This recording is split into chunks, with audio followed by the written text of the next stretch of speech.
because in Call of Duty, I didn't poop into a barrel and have to stir it with diesel fuel and watch it melt away.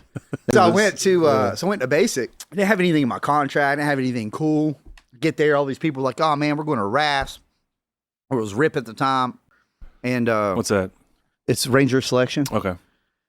And I got airborne in my contract. I got selection in my for the Q course for SF, and I'm like, I didn't get any of that. Yeah. I'm like, people are getting sign on like 20,000 sign-on bonuses, and everybody in my barracks in my company had a minimum of a $15,000 sign-on bonus. Wow. I have nothing, not even a dollar. He got me. He said Call of Duty, man. I was locked in, and so halfway through basic, you start getting your orders of where you're going. Cook, Korea. I was like, Korea? I'm like, what's in Korea? Like, I eat steak and baked potatoes. I'm not going to survive over there, dude. Yeah. What am I going to eat? I don't eat Korean food. I'm like, this sucks. I'm like, how do I get out of this? I'm like, I'm already homesick. Yeah. I don't want to go all the way to, because that's a minimum of like a year or two that you got to be out there. And you know, once I joined, I've decided like, hey man, like if I'm going to join, like I want to go fight. I want to go to Afghanistan, and I'm not going to Afghanistan with Korea.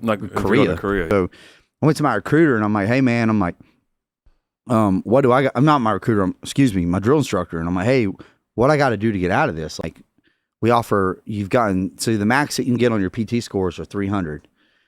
And I've gotten 300 on all my PT scores. He's like, if you get another 300 on this next one coming up in 2 weeks, I'll give you an airborne contract. We have one to give out and I'll give it to you. And I was like, oh my gosh, this is awesome. So I was really excited. And then about 2 days before that PT test, I came down with the flu.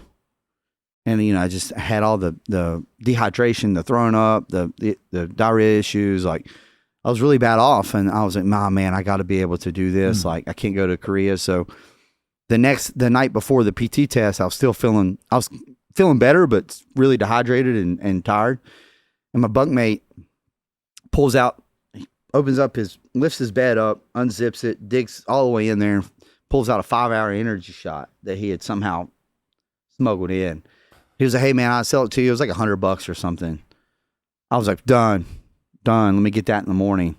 So I take I take it. I wake up the next morning. I'm all night long. I'm holding it, putting it down in my shorts, you know? Yeah. So I get up, I chug it the next morning, put it in my shorts because it has the lining.